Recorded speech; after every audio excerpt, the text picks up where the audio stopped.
Hello friends, एक बार फिर से स्वागत है आपका आपके अपने यूट्यूब चैनल एजुकेशन बीकेजे में। आज हम यूपी बोर्ड में आने वाले कुछ एमसीक्यूज क्वेश्चनों के बारे में बात करते हैं। अब की बार मतलब क्या है कि हमारे अब 20 एमसीक्यूज क्वेश्चन आते हैं, तो हम उनको डिस्कस करते हैं कि किस टाइप से एमसीक्यूज क्वेश्चन आपके एग्ज़ाम में आ सकते हैं। तो बगैर देरी करे हम इन एमसीक्यूज क्वेश्चनों के बारे में बात करते हैं। तो देखते हैं कैसे एमसीक्यूज क्वेश्चन हैं।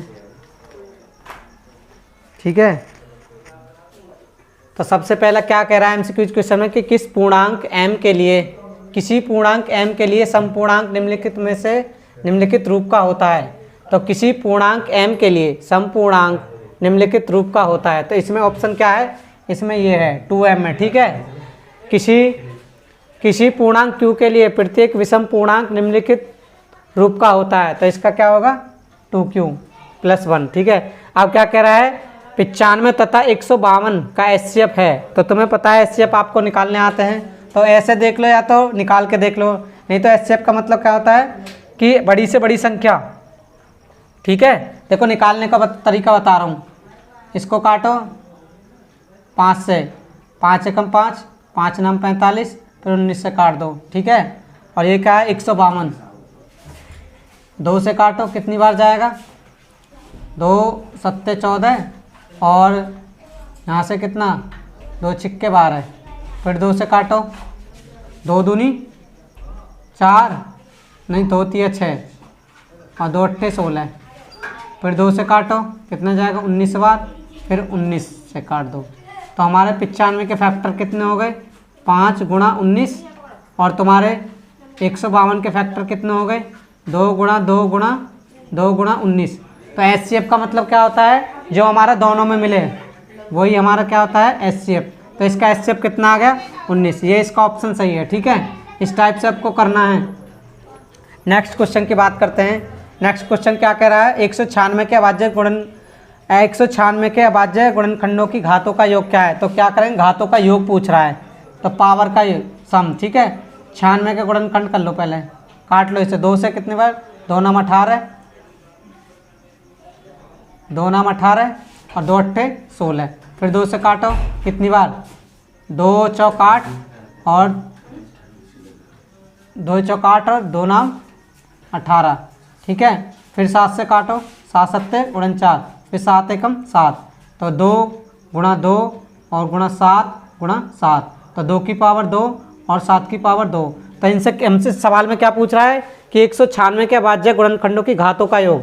तो इस पर कितनी घात है 2 + 2 कितनी आ गई 4, 4 ऑप्शन में है, तो 4 ऑप्शन में है, ये इसका आंसर सही है। ठीक है, नेक्स्ट क्वेश्चन की बात करते हैं। अगले क्वेश्चन में क्या कह रहा है कि 144 के अभाज्य गुणनखंडों में 2 की घात है।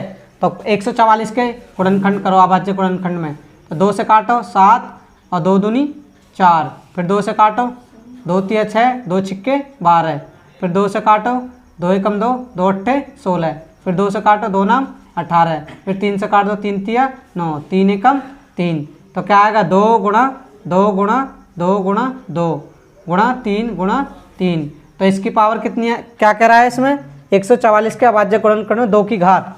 तो 2 की घात कितनी है, देखो 1 2 की पावर 4 है। ठीक है, ये 3 की पावर 2 है, तो 2 की घात पूछा ना उसमें, तो 2 की घात कितनी है हमारी 4 है इस ऑप्शन में, ये रे 2 की घात 4, ये इसका सही आंसर है। ठीक है, आगे नेक्स्ट क्वेश्चन की बात करते हैं। इसको मैं रेज कर देता हूँ थोड़ा। अगले क्वेश्चन में क्या कह रहा है कि 3x² - 5x + 2 = 0 के मूल। तो मूल मतलब कि हमें इसके फैक्टर करने पड़ेंगे गुणनखंड। ठीक है, तो गुणनखंड ना करके हम ऑप्शन से चेक कर लेते हैं कि कौन सा ऑप्शन का सही है। ऑप्शन में रख के वैल्यू देख लेते हैं। ठीक है, कितना है 3x² - 5x + 2 = 0।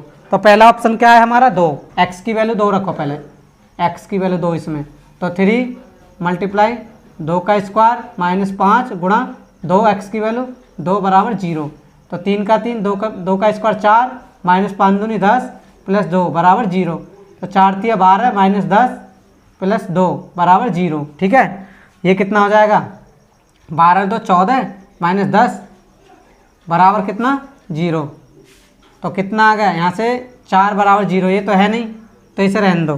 ठीक है, दूसरे क्वेश्चन की बात, दूसरे ऑप्शन की बात करो क्योंकि इसमें वेरीफाई नहीं हो रहा है, ठीक है। दूसरा ऑप्शन क्या है, दूसरा ऑप्शन हमारा, पहले इसको उतारो, 3x² माइनस 5x प्लस 2 बराबर 0। दूसरे ऑप्शन में क्या है 1, तो x की वैल्यू इसमें 1 रख के देखो, ठीक है। तो 3 गुणा 1 रखा, 1 का स्क्वायर माइनस 5 गुणा 1 प्लस 2 बराबर 0, ठीक है।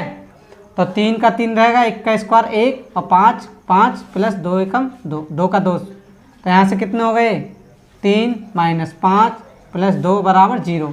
3 और 2 कितने हो गए 5 माइनस 5 बराबर 0, तो 0 बराबर 0, तो इसका ऑप्शन यही सही है, ठीक है।